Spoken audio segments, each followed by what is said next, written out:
Hello everyone, transformation of sentences का second method interchange of assertive sentences and interrogative sentences. Assertive sentences को interrogative sentence में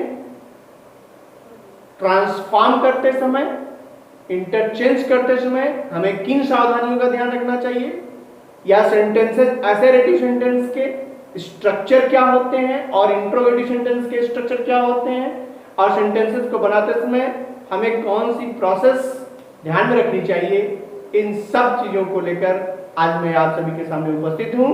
यह video आप सभी के लिए ग्रामर का एक इंपॉर्टेंट पार्ट लेकर प्रस्तुत है। आप सभी इसे समझने और जानने का प्रयास करें।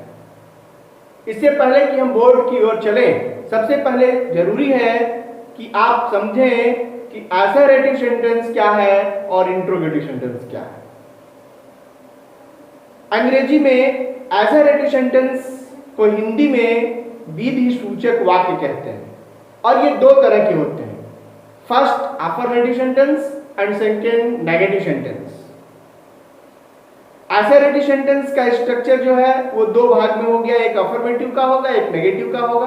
यानी द सेंटेंसेस कंटेनिंग नॉट और never and the sentences without not और नेवर, ये दो असर्टिव के पार्ट होंगे, स्ट्रक्चर होंगे। और इंट्रोगेटिव सेंटेंस जब आप बनाएंगे तो इंट्रोगेटिव सेंटेंस के भी दो स्ट्रक्चर होंगे या दो फॉर्मेट होंगे सेंटेंस के।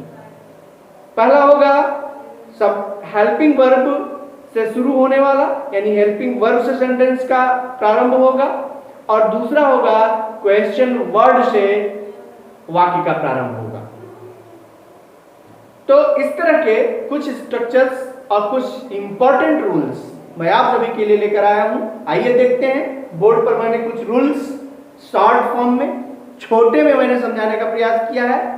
इस वीडियो को आज अंत तक यदि आपने देखा तो निश्चित रूप से आपका यह रूल कॉन्सेप्ट क्लियर कर देगा, और एग्जांपल्स के साथ आपके सामने है, इसको देखने का प्रयास करें। Interchange of assertive and interrogative sentence. Assertive के सेंटेंसेस को इंटरचेंज करिए इंट्रोगेटिव में, यानी इंट्रोगेटिव को असर्टिव में और असर्टिव को इंट्रोगेटिव में, ये बोथ। इसके लिए मैंने 6 रूल्स आप सभी के लिए तैयार रखा है। इनका स्ट्रक्चर आप देखें और इनको कन्वर्ट करना देखें, आपका कॉन्सेप्ट क्लियर होगा।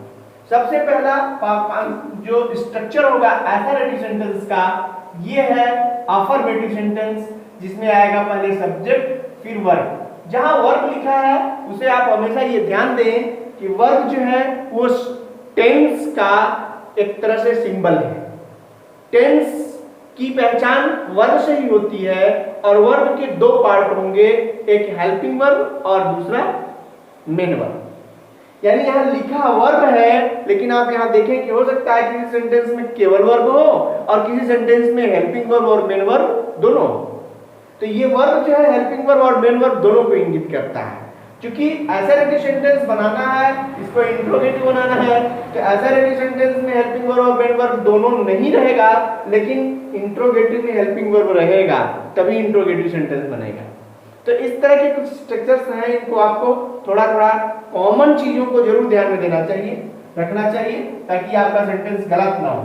तो इसमें स्ट्रक्चर होगा असर्टिव का, पहले सब्जेक्ट होगा, फिर हेल्पिंग वर्ब या मेन वर्ब के रूप में वर्ब होगा, फिर ऑब्जेक्ट होगा, फिर अदर्स होगा।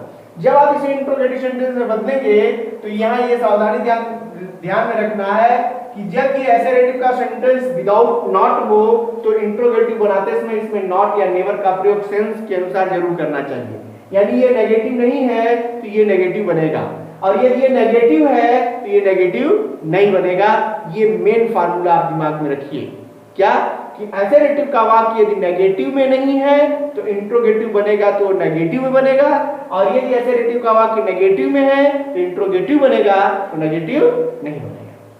इसी तरह से इसमें देखा है आपने कि ये जब बनेगा तो इसमें हेल्पिंग वर्ब पहले आ जाएगा, फिर सब्जेक्ट होगा, फिर नॉट या नेवर, फिर मेन वर्ब, फिर ऑब्जेक्ट, फिर अदर्स, और उसके बाद क्वेश्चन मार्क हो जाएगा।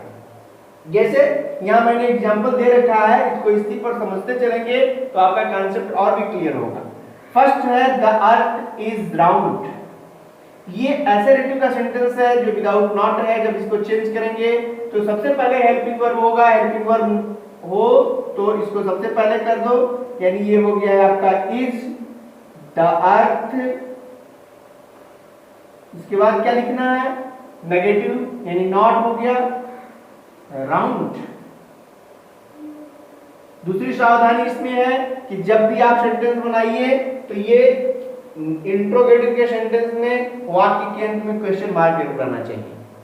तो इस तरह आपने देखा कि ये एसेरेटिव का वाक्य जो है वो नेगेटिव नहीं था, और जब आप इंट्रोगेटिव बनाए तो इसमें नॉट का प्रयोग करना पड़ा। हियर इज द रूल और here is the example. Clear.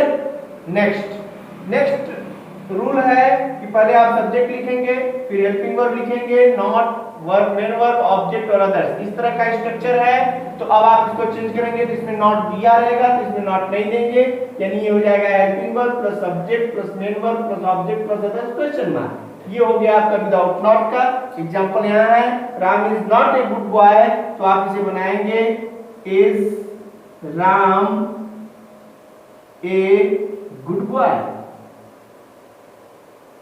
Not हट गया, इसमें नॉट था इसलिए इसमें नॉट नहीं लगा, इसमें नॉट नहीं था इसलिए इसमें नॉट लगा, यानी ये नेगेटिव नहीं था नेगेटिव बना, और ये नेगेटिव है इसलिए नेगेटिव नहीं बना। स्ट्रक्चर सेम है, ये दोनों आपको समझ में आ गया होगा। आइए थर्ड की ओर चलते हैं। इसमें कुछ शब्दों का खेल है।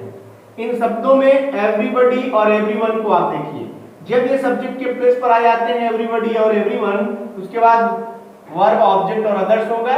तो जब आप इंट्रोगेटिव बनाएंगे तो यहां आप ध्यान देंगे कि ये जो हेल्पिंग वर्ब है, ये हेल्पिंग वर्ब पहले होगा, फिर एवरीवन या एवरीबॉडी को बीच में, फिर उसके बाद नॉट या नेवर का प्रयोग करेंगे सेंस के अनुसार, फिर उसके बाद मेन वर्ब, फिर ऑब्जेक्ट, फिर अदर्स होगा। या इसके स्थान पर यदि आप हु लगा दें, यानी एवरीवन और एवरीबॉडी के स्थान पर यदि आप हु लगा दें तो डायरेक्ट आप हु का प्रयोग करेंगे और नॉट का प्रयोग करेंगे, तब एवरीबॉडी और एवरीवन लिखने का जो है जरूरत नहीं पड़ेगी। इन दो तरह के स्ट्रक्चर्स में आप इसको बना सकते हैं। यहाँ ये इसे आप जैसे एग्जांपल के रूप में आप देखिए तो ये है एवरीबॉडी नोज हिम। तो जब आप इसे इस स्ट्रक्चर में ले जाएंगे तो पहले ये होगा नोज हिम, यानी प्रेजेंट इंडेफिनिट टेंस का सेंटेंस है, तो हेल्पिंग वर्ब पहले लेंगे तो हो जाएगा डज। हम ये एग्जांपल्स निकाल देते हैं ताकि आपको इसी में मैं समझा दूं, बोर्ड पे जगह हो जाएगी और आप इसे समझ पाएंगे। तो यहाँ जो है ये एवरीबॉडी और एवरीवन को हटा करके आप वहां पर हु का भी प्रयोग कर सकते हैं या हेल्पिंग वर्ब को पहले लगा सकते हैं। इसको आप बनाएंगे तो हो जाएगा नंबर 1, क्योंकि ये दो तरह का बनेगा, एक एवरीवन हेल्पिंग वर्ब से, हेल्पिंग वर्ब में आ जाएगा does everyone everybody, does everybody know not. Negative है क्योंकि नेगेटिव बनाना होगा, नेगेटिव नहीं है तो नॉट नो हिम। ये हुआ आपका एक। दूसरा कह रहा है कि आप हु लगा सकते हैं, यानी यहाँ एवरीबॉडी के स्थान पर हु लगाइए तो हो जाएगा हु, और नेगेटिव बनाना है तो हो जाएगा does not know him, who does not know him. ये हुआ आपका हु सेकेंड फार्मूला। इसी तरह आप नेक्स्ट रूल को देखेंगे कि इसके स्थान पर ये आ सकते हैं, यानी नोबडी, नो वन, नन, ये शब्द आ गए तो इनके स्थान पर क्या करना है, तो ये ऑलरेडी नेगेटिव सेंटेंस में होते हैं तो इनको हटाकर आप एनीवन, एनीबॉडी लिख दीजिए, या हु डायरेक्ट लगा दीजिए, नॉट हटा दीजिए। इसमें भी नॉट नहीं रहेगा, इसमें भी नॉट नहीं रहेगा। इसको भी आप दो स्ट्रक्चर में बना सकते हैं। जैसे ये है नेक्स्ट का, no one is mightier than God. तो जब इसको आप बनाएंगे तो ये भी दो स्ट्रक्चर में आएगा।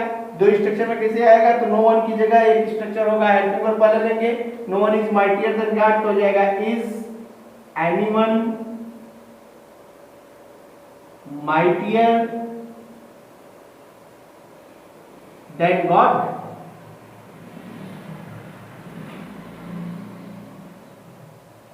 और दूसरा स्ट्रक्चर क्या होगा, इसकी जगह केवल हु लिख दीजिए, हो जाएगा, यानी who is mightier than what. इस तरह से ये आप देखेंगे कि ये नो वन का जो सेंटेंस है वो एनी वन से भी बन गया, और इसकी जगह पर डायरेक्ट केवल हु लिख देंगे तो भी एक सेंटेंस तैयार हो गया, who is mightier than the God.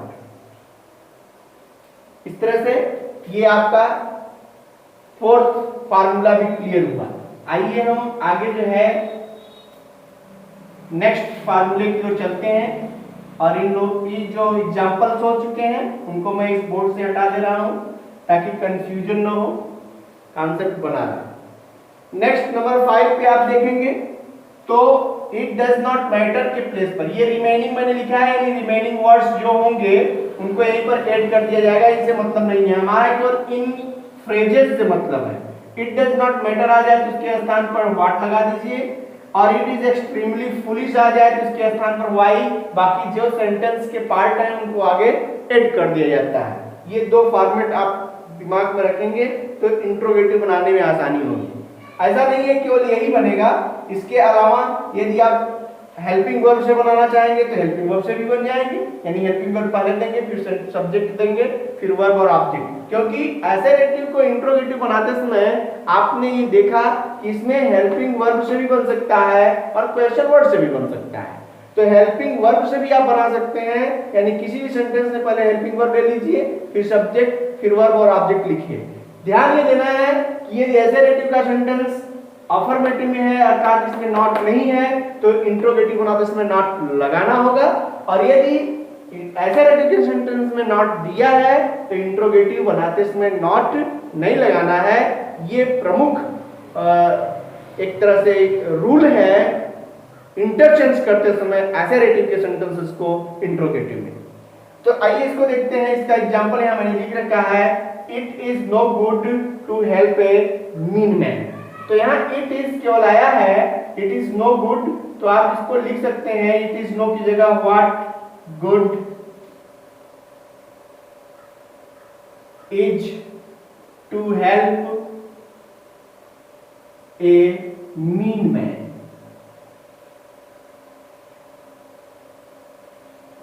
या इसे हेल्पिंग वर्ब को बाहर निकाल लीजिए तो हो जाएगा इज इट, नो को एनी में बदल दिया जाता है, क्योंकि जब ये नॉट हटेगा इसमें से तो ये नो जो है वो not plus any equal to no होता है, तो नॉट तो हटा देना है, तो जब इसमें से नॉट हटा देंगे तो ये हो जाएगा एनी।